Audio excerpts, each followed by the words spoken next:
Hi, Namaskar Eldrigu. Myself Prasanna Kumar, lecturer, Department of Computer Science, GWPT Shiralkopa, now working as LMS coordinator.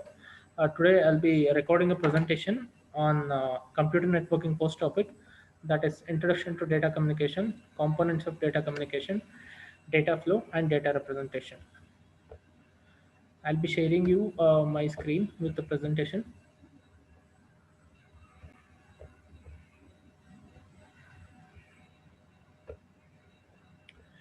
Yeah, so here's the introduction. Here's the first page, Introduction to Data Communication, that is Unit 1 of Computer Networking.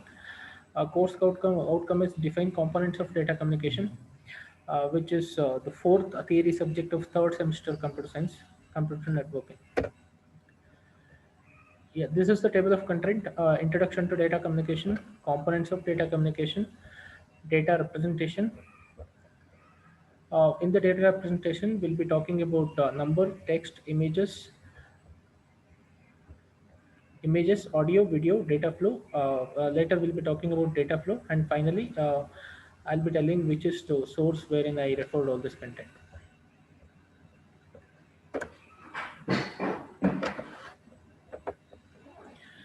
So data communication is an exchange of data between two parties.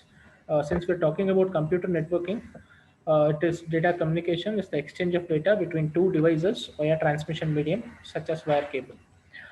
So data communication, when we say, it is not just between two devices, it can be between two human beings like me and you, exchanging information over a transmission medium, that is air, through the sound waves. So since our focus is on computer networking, the formal definition would be data communication is the exchange of data between two devices. So when we say data, it is a piece of information, and the communication is sharing of information. This is the block diagram which depict the typical data communication. We have a sender, a receiver, a transmission medium, a message, and protocol. So we can visualize sender and receiver as human being. It is me and you sending data uta aitanta or a transmission medium, that is air, through sound wave. So again, sender is a device that sends a message through transmission medium. Receiver is a device which receives message through transmission medium. Medium is the path where your data flow. Message is the actual intended information that you'll be passing from sender to receiver, and protocols are the set of rules that manage all this communication. So in our context, in computer networking, we'll be more or less focusing on protocols, because sender and receiver you'll be studying in computer organization and in other subject of your course, your program.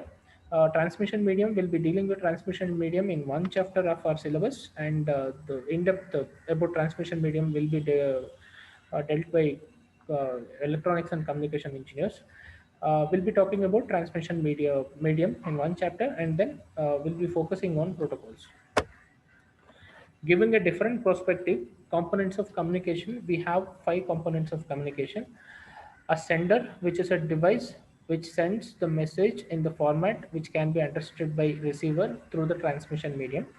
The message should be in such a way that it can be transmitted over transmission medium. Receiver is a device which receive message from transmission medium sent by sender, and a message which is the actual information that sender want to communicate to receiver.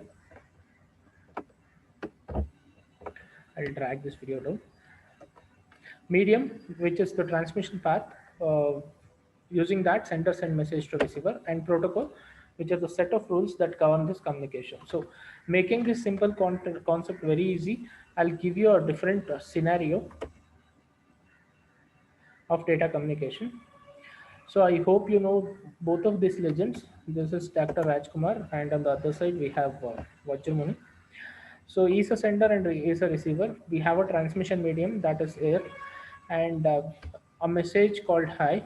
And there are set of rules which we don't know, which are there already in our system as human being. This set of rules can be arranged in different hierarchy. We have a biological protocol. The sound box of this guy produce the sound which could be transmitted over transmission medium as longitudinal wave in the air, and could be received by this eardrum. There's already a set protocol because this guy producing the same in the same tone and the frequency which this eardrum can understand. So biologically we have a set protocol. From there till the cultural level, both of these guys talk Kannada. What he says would be understood by him. So these set of rules are nothing but protocols. If we replace Rajkumar by this buffalo, ಅದಮ್ಮ ಅಂದರೆ ಅವ್ರಿಗೆ ಅರ್ಥ ಆಗಲ್ಲ because the biological protocol itself is not broken. And if we replace Vajramani by some Hindi villain, even then communication will fail because the top level of the protocol, that is language, there's a mismatch. So communication will not work. So communication, in the communication protocol play a very important role because that is the one which set rules where both the parties can understand each other what's happening. So the essence of this subject is, since in human being they're able to communicate because all the things are already set from biological till social level. We talk in the same frequency of sound. We produce same frequency of sound which could be understood by other eardrum, or we talk the same language which others understand. But machine don't have that. We'll have to make machine understand each other by writing all these rules into softwares. We'll have to make sender produce zeros and ones into voltage level which could be understood by receiver. Sender and receiver should agree on the same rule, like 5 volts for 1, 0 volts for 0.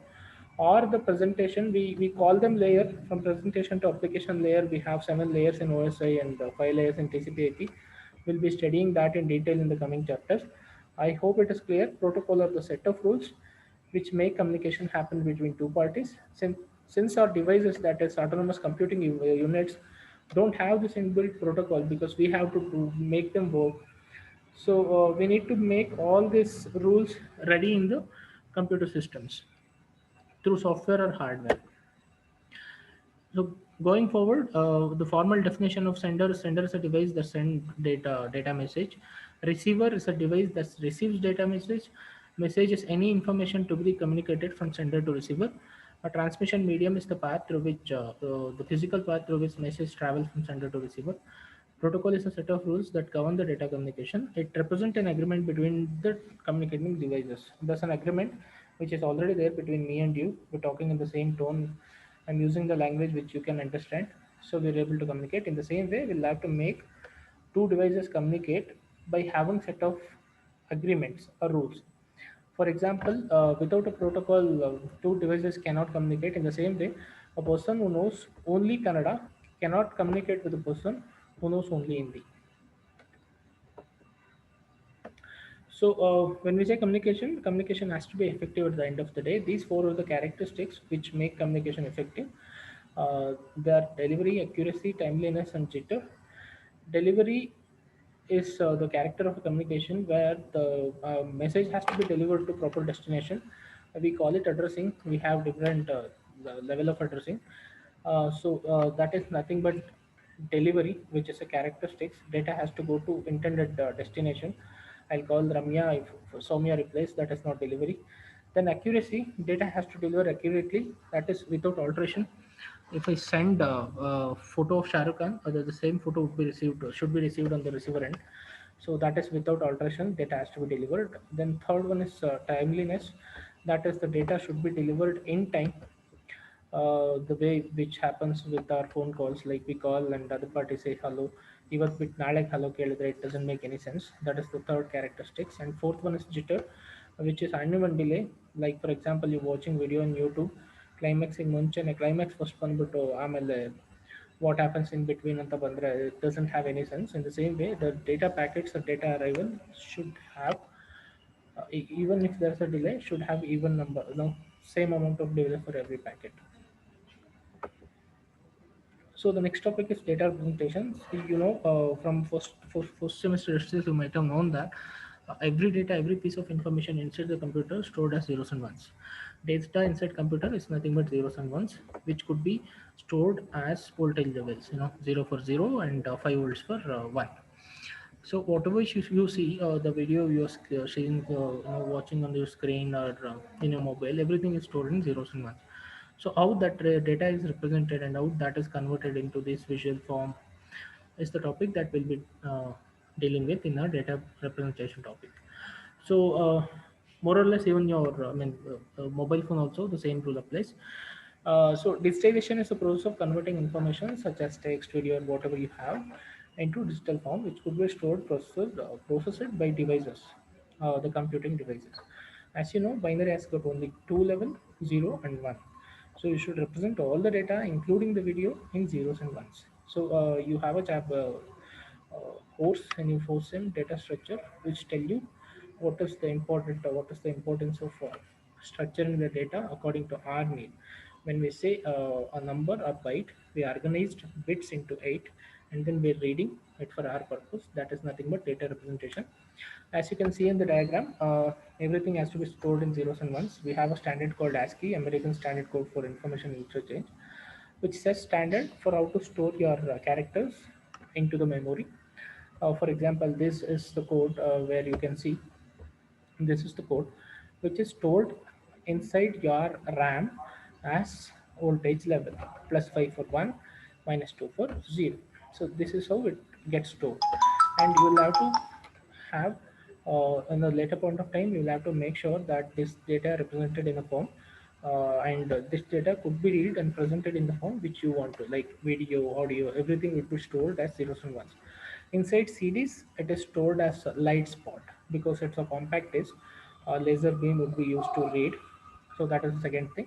If you're storing it in magnetic disk, it is nothing but magnetic, magnetized particles. A area would be magnetized by making it differentiate between 1 and 0. As you can see, inside RAM it is plus or minus volts. Inside CD it is the spots, the light spot, and inside magnetic device it is magnetic field. So these data would be read by your device. You should write software program which understand this code into something else. We have standards. Which understand, for example, JPEG genre. There's a header that understand the zeros and ones in different format. The same thing applies for BMP. We'll start with the data representation. The very first representation form is numbers. Numbers are stored as binary form, zeros and ones. We have different standards. For example, you might have studied BCD in your first chapter, binary coded decimal. In the same way, binary would be stored as number inside computer. For example, 4 is represented as 0100. In the same way, any number which you use to calculate or represent something would be stored as zeros and ones. And that's very easy. I am not elaborating on numbers because you know that you already know how binary is stored. uh, you know how addition, multiplication, subtraction, and anything happens inside computer using binary. So we'll move on to text. Text is nothing but letters, symbols, numericals, like address, name, or anything which has all this combination. Text is stored as zeros and ones, but we need a standard wherein all the computer across the world would understand something as a standard form. For example, 1 followed by 5 zeros and 1 is interpreted as A, that has been set by ASCII, American Standard Code for Information Interchange. This would be represented if a computer, my computer, read this code, it will understand this as A. And if your computer read this from that memory, that 1 5 zeros and 1, then that computer also would interpret this as A because it has been set as standard. Once we say standard, it has, we can call it a protocol. So this is a standard which has been set. So as we can see, I've given you the table to refer. This you might have seen already in your first semester also. A is represented by this code, B, C, D. In the same way, this standard has been set, and all the computer manufacturer or OS manufacturer or the people who do software refer to this standard to interpret data as characters by reading binary code. So we have other code also, Unicode, which provides 65,000 different codes because it is 16-bit code. We have UTF-8, which is a variable encoding scheme which we use in web designing. Uh, you you can see this when you want to develop something in Canada, you will come across UTF-8 coding standard. So this is nothing but the representation standard which we use across world so that this value would have uniform interpretation. Uniform interpretation, for example, I can give you crude example. Across our state, ಹಿಂಗಂದ್ರೆ ಇಲ್ಲ ಅಂತ ಹಿಂಗಂದ್ರೆ ಹ್ಞೂ ಅಂತ. So in the same way, it is uniform interpretation. not outside India, at least here. So 100001 is A. So next, we'll move on to image. Image can be represented using two different forms, bitmap and vector. Bitmap are made up of individual pixels. Pixels on a world carried Kiran. Here all mega pixel cameras will come up with 13 megapixel, 15 megapixel, which is nothing but 1 inch will have 13 into 10 power 6 pixels. That is dots, which will represent your picture. If you can see on the screen, you'll have one picture is under. This is nothing but a pixels. ನೀವು zoom ಮಾಡಿದ್ರೆ ಅದೊಂದು dot dot ಸೇರಿ ಇಷ್ಟು ದೊಡ್ಡ image ಮಾಡಿದೆ. And the second form is vector image stored as mathematical instruction. The people who draw drawing in CAD or something, they're stored as mathematical information, uh, square or triangle anta. That is different form. We'll see how a bitmap image is represented inside computer. As you can see, the picture here, this one spot where 0 and 1 are there, that those represent pixels. If that value inside computer, this would be stored as an array of zeros and ones, a matrix you can say. uh, Wherever the zero is there, the computer understand that as a spot which should not be displayed anything. It will make it white, and wherever there is one, it will make it dark. So you can see image by just representing it as zeros and ones. Let's assume this is being stored inside computer memory as a matrix with only zeros and ones. Wherever there is one, the monitor or your display understand that that spot has to be made dark, and wherever there is zero, which will leave it white. So at the end of the work, you'll see an image. This is how a bitmap with just two color would be stored. If it is color, every part will have different value RGB. That combination will produce you a color image as shown in the next diagram. You can see here, this is nothing but a bitmap image. So this is how inside your computer your image data is represented. So we'll move on to the sound, the audio. The audio will also be converted to digital form from analog form. This would be converted as a time series data. This is the time and this is the value. In the first time slot, for example, we'll assume it as a millisecond. In first millisecond, the value is 8, is a bit loud sound, and then in the second is 3. So in this way, this would be converted into time series data, and same would be stored in the big binary form. While playing, the codec would convert the time series data into analog form, and the same sound would be played. So in the same way, video is also represented using binary form only. I won't go into detail of how MP4 or MPG or whatever video is represented inside computer. These are some of the standards which is there for video, and for audio you have waveform or other form, MP3 which is a compressed form. So in the same way, video will also be stored inside computer as zeros and ones. Whatever you're seeing on the screen, even that is made up of zeros and ones. So the next topic, we spoke about data components of data communication, data representation, and now we'll move on to data flow. We have three different way of data flow: simplex, off duplex, and full duplex. Uh, Simplex is a data communication which is one way. You can assume it as one way road. The data flow only one way. So the transmission medium, all this data flow, it depends on transmission medium basically. In the simplex mode, the transmission medium allow only one direction of data flow. For example, the radio which ನೀವು ಮನೇಲಿ ಹಾಡು ಹೇಳಿದ್ದು ಹೋಗಿ ಸ್ಟೇಷನಲ್ಲಿ ಕೇಳಲ್ಲ. It's only on the other way around. Even the TV or whatever, it is one way communication where data flow only in one way. And half duplex, it is bidirectional, but only one party has to communicate the data. So you cannot talk simultaneously or send and receive data simultaneously. Each station can transmit and receive, but not at the same time. Best example is your walkie-talkie that your traffic police would be seeing signal blah, hello, hello, stop 1 2 3. Once a person talks and stop, then only the next person has to start. It is half duplex because anybody can transfer, but one at a time. And finally, full duplex where both the parties can transfer data simultaneously. Your mobile phone, ನೀವು ಕಿರಿಸ್ತಿರ್ತೀರಾ ಆ ಕಡೆನೂ ಕಿರಿಸ್ತಿರ್ತಾರೆ. So that is duplex. ಎಲ್ಲ full duplex duplex ಅಂತ ಕರಿತೀವಿ. So in today's topic, we spoke about 5 components of communication, data representation, data flow.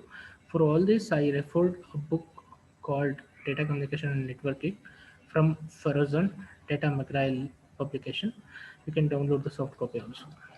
Thank you.